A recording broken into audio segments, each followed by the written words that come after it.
Lisa Thompson walked into Maison Blanche, a luxury restaurant known for serving the wealthy and elite. She had saved for months to bring her 2 young sons here.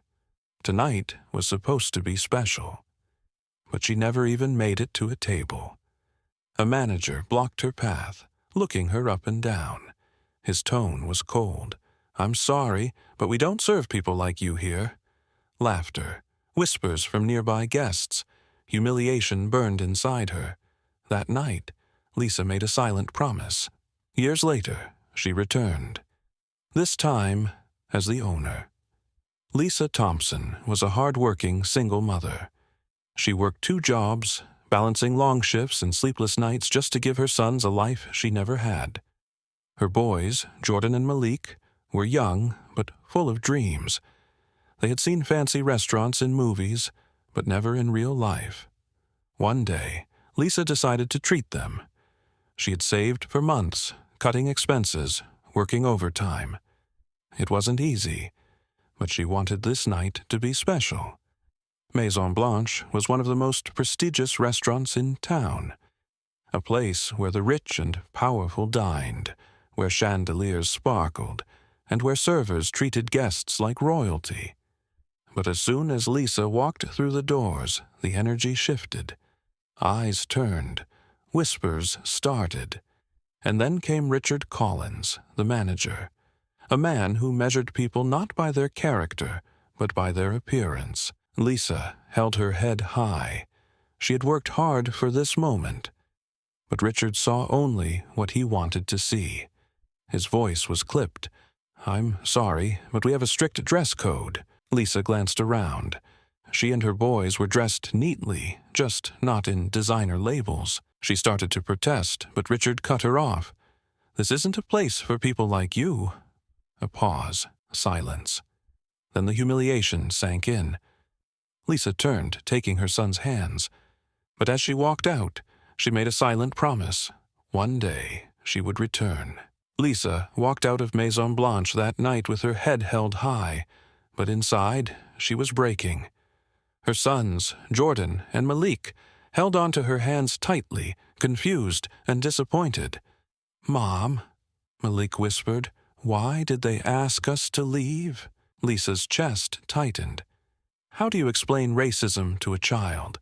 How do you make them understand that sometimes, no matter how hard you try, some people will still see you as less than? She knelt in front of them, forcing a smile. "Because they don't know who we are yet." Jordan frowned. "What do you mean?" Lisa took a deep breath. "One day, we'll come back. But next time, we won't be customers." She squeezed their hands. "We'll own it." That night, Lisa couldn't sleep. She replayed the moment over and over. The way the manager's cold voice dismissed them. The way guests stared at them, whispering, judging. The way her son's excitement turned to humiliation. But Lisa wasn't the type to wallow in pain. She turned pain into power. She pulled out an old notebook and wrote 3 words. "Buy that restaurant." It sounded impossible. She had no experience, no money, no connections. But what she had: determination. She started researching. How do you start a business? How do you run a restaurant? What makes a restaurant successful? She spent nights reading books, watching documentaries, studying top chefs, and analyzing business strategies. And during the day, she worked hard. Lisa already had 2 jobs, but that wasn't enough. She took on a 3rd, cleaning offices at night. She picked up weekend shifts at a small diner, working in the kitchen, learning everything she could. How to run orders, how to manage staff, how to balance expenses. It was exhausting. She barely slept. Some nights, she came home so tired she cried. But every time she thought about giving up, she remembered that night at Maison Blanche. She remembered her sons' faces, and she kept going. While Lisa was grinding, something else was happening. Maison Blanche was struggling. The new owner, a wealthy businessman with no passion for food, was running the restaurant into the ground. His biggest mistake? keeping Richard Collins as the manager. Richard's arrogance didn't just affect customers, it drove away talented chefs and staff. He treated employees terribly, creating a toxic work environment. Bad reviews piled up. People stopped coming. And soon, the once thriving restaurant was failing. The owner tried everything to save it. Discounts, promotions, new chefs. Nothing worked. Maison Blanche was going up for sale. One day, while serving tables at the diner, Lisa overheard a conversation. Two businessmen were discussing Maison Blanche's downfall. "They're selling it," one of them said. "That place used to be elite. Now it's just a sinking ship." Lisa's heart pounded. She had been waiting years for this moment. She had savings. Not much, but enough to make a move. She contacted an investor, a former customer from the diner who had always admired her work ethic. He listened to her plan, looked over her business model, and after one meeting, he agreed to back her. And just like that, Lisa Thompson became the new owner of Maison Blanche. But she didn't tell anyone. Not yet. She waited for the right moment. Lisa dressed in her best. A tailored suit, elegant heels, a quiet confidence that came from years of struggle and hard work. She walked through the doors of Maison Blanche, and there he was. Richard Collins, still standing at the entrance, still judging people before they even sat down. His eyes scanned her, but he didn't recognize her. He put on his usual fake smile. "Good evening. Do you have a reservation?" Lisa smiled. This was going to be fun. Lisa stood in the same doorway where years ago she had been humiliated. But now, everything was different. Richard Collins, the same manager who had thrown her out, still stood at the entrance. He didn't recognize her. His fake customer service smile barely hid his arrogance. "Good evening. Do you have a reservation?" Lisa smiled. This was going to be fun. "No, I don't," she said, her voice calm. Richard gave a tight-lipped smirk. "I'm afraid we require reservations. We have a strict dress code as well." Lisa chuckled. The same excuse, the same dismissive attitude. She leaned in slightly. "That's funny. You didn't seem to have a problem turning me away before, without checking for a reservation." Richard blinked, confused.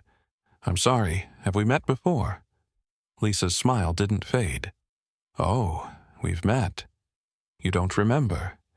Years ago, I walked in here with my 2 sons. You looked at me the same way you're looking at me now, and you said, 'We don't serve people like you here.'" Richard froze. His expression flickered. Shock, realization, then panic. I don't recall that," he stammered. Lisa raised an eyebrow. "That's all right." "I do." Richard's hand instinctively straightened his tie. He felt the shift in power but didn't understand it yet. Lisa took a deep breath and finally spoke the words she had been waiting years to say. "I don't need a reservation, Richard, because I own this place now." The restaurant fell silent. A waiter dropped a tray. A hostess gasped. Richard blinked. I don't understand." Lisa reached into her bag and pulled out the deed to Maison Blanche. She placed it on the podium between them. "This," she said, "is proof that I am your new boss." A long silence stretched between them. Richard's face drained of color. His fingers trembled as he picked up the papers, scanning them like he had just seen a ghost. "No, this has to be a mistake," he mumbled. Lisa smiled. "No mistake, Richard. I bought the restaurant last week." The staff whispered among themselves. "She owns it now? She's our boss?" Then someone from the back spoke up. "Wait a second. Is she the woman Richard kicked out years ago?" Gasps spread through the crowd. Now, everyone understood. Richard's voice cracked. I had no idea." Lisa tilted her head. "That's the problem, Richard. You never really see people." For the first time in his life, Richard Collins was powerless. Lisa took a step closer. "Tell me, Richard, what do you think should happen next?" Richard swallowed hard. I don't know." Lisa tapped the deed. "You were so sure about who belonged here and who didn't. What do you think, now that the tables have turned?" His mouth opened and closed, but no words came out. He had nothing to say. Lisa took a deep breath. "I have two options for you." Richard stiffened. "Option 1, she said, crossing her arms. "You stay. But under one condition. You treat every single customer with respect, no matter what they look like." Richard licked his lips. "And the second option?" Lisa's smile was cold. "You leave. Immediately." The staff waited. Some of them looked hopeful. They had dealt with Richard's arrogance for years. For the first time, he wasn't in charge. Lisa gave him a moment. "So? What's it going to be?" Richard looked around. He could feel everyone watching. The employees, the guests, the same people he used to intimidate. His hands trembled. His forehead glistened with sweat. He knew no one wanted him there. He sighed, his shoulders slumping in defeat. "I'll go." Lisa nodded. Wise choice. With slow, heavy steps, Richard turned and walked out of Maison Blanche, the same door where he had once forced Lisa and her sons to leave. And this time, he was the one who didn't belong. Lisa stood in the middle of Maison Blanche, the restaurant that had once rejected her. But now, it belonged to her. The staff whispered among themselves. They couldn't believe it. Richard Collins, the man who had humiliated her all those years ago, had just walked out disgraced and defeated. But Lisa wasn't done. She turned to the employees, the chefs, the servers, the hostesses, the people Richard had ignored, disrespected, and mistreated. "Starting today," Lisa said, "this restaurant is changing." A few of them looked at each other, uncertain. Lisa continued, "No more arrogance, no more mistreating customers. From now on, everyone who walks through that door will be treated with respect." The head chef, a man who had worked under Richard for years, finally spoke up. "Does that mean we still have jobs?" Lisa smiled. "Of course you do. But only if you believe in the vision I have for this place. We're not just running a restaurant. We're creating a place where everyone feels welcome." A quiet murmur spread through the staff. Then, one by one, they nodded. Lisa knew that she had won more than just ownership that day. She had won the people. Lisa walked to the front, where the golden plaque still read Maison Blanche, luxury dining. She ran her fingers over the words. This place had always been about exclusivity, a place where people like her weren't welcome. That was about to change. The very next day, she had a new sign made. It read, Maison Blanche, fine dining for everyone. It wasn't about taking away luxury. It was about removing barriers. And when the doors reopened, people noticed. Customers who had once been ignored by Richard walked in with confidence. The staff, once hesitant, now greeted every guest warmly. Lisa's vision was coming to life. Meanwhile, Richard Collins had tried to move on. But news spreads fast. Word got out that he had been thrown out of the very place he used to control. No other high-end restaurant wanted him. His reputation was ruined. One day, Lisa was going through resumes for new hires. She stopped when she saw a familiar name, Richard Collins. A quiet chuckle escaped her lips. He had applied for a server position. She could have humiliated him, but she didn't. Instead, she sent back a simple response. "We don't serve people like you here." And just like that, Richard finally understood how it felt to be on the other side. Lisa sat at a corner table in Maison Blanche, the same restaurant where she was once told she didn't belong. But today, the energy was different. The air buzzed with laughter, clinking glasses, and the sound of people from all backgrounds enjoying their meals without judgment, without whispers, without being turned away. The chandeliers still sparkled. The service was still excellent. But this time, the warmth wasn't just for the rich and privileged. Lisa had changed everything. Jordan and Malik sat across from her, both grown now. They remembered that night. The night their mother had been humiliated, forced to walk away with her head high, but her heart shattered.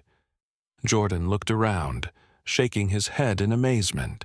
"I still can't believe this is ours." Lisa smiled. "Believe it. It was never about getting revenge. It was about making sure no one else ever had to feel the way we did." Malik smirked. "Still, making Richard walk out the same door he kicked us through. That was a moment." Lisa chuckled. "Poetic justice, huh?" Jordan nodded. "Yeah, but what's better than that?" Lisa looked around. The tables were full, the servers smiled, and every person who walked through the door was treated like they mattered. "This," Lisa said, "this is better than revenge." Lisa's assistant approached the table, placing a folder in front of her. "Final update on Richard Collins," she said. Lisa picked it up, flipping through the pages. After leaving Maison Blanche, Richard struggled to find work. No other fine dining restaurant would hire him. His reputation as an arrogant, dismissive manager had spread. Jordan leaned in. "So, where's he now?" Lisa smirked. "Managing a fast food chain across town." Malik nearly choked on his drink. "No way." Lisa nodded. "Looks like his new fine dining experience includes a drive-thru and a headset." Jordan laughed. "Guess he finally learned what it feels like to be treated as less than." Lisa sighed. "People like Richard think their power lasts forever. But the truth is, how you treat people always comes back around." Malik smirked. "So, what's next? You gonna send him a gift card?" Lisa shook her head. "I don't need to. His fate is lesson enough." Lisa stood up, raising her glass. The restaurant quieted down. Her staff, her customers, her sons, they all turned to listen. "I just want to take a moment to thank all of you," Lisa said. She looked around, her voice steady. Maison Blanche used to be a place of exclusion, a place where people were judged before they even sat down. But today, it stands for something else. She took a breath. "This restaurant belongs to all of us. It doesn't matter who you are, what you wear, or where you come from. If you walk through that door, you will be treated with respect." A moment of silence. Then applause filled the room. Jordan and Malik grinned. The staff clapped. Some guests even wiped tears from their eyes. Lisa's journey had come full circle. But this was just the beginning. And just like that, Lisa's journey came full circle. She walked into Maison Blanche years ago, thinking she was just a customer. They told her she didn't belong. But now, she owned the place. Her story wasn't just about success. It was about breaking barriers, proving that no one gets to decide where you belong except you. She didn't fight back with anger. She fought back with resilience. She didn't take revenge. She took ownership. And in the end, that was more powerful than anything Richard Collins could have imagined. Now let me ask you, what would you have done in Lisa's place? Would you have confronted Richard right away, walked away, and never looked back? Or would you have worked for years, just like Lisa, to prove that success is the best response? Drop your thoughts in the comments. I want to hear what you think. And if this story inspired you, hit that like button. Subscribe and share this with someone who needs to hear it. Because at the end of the day, no one can tell you where you do or don't belong. You decide that. See you in the next one.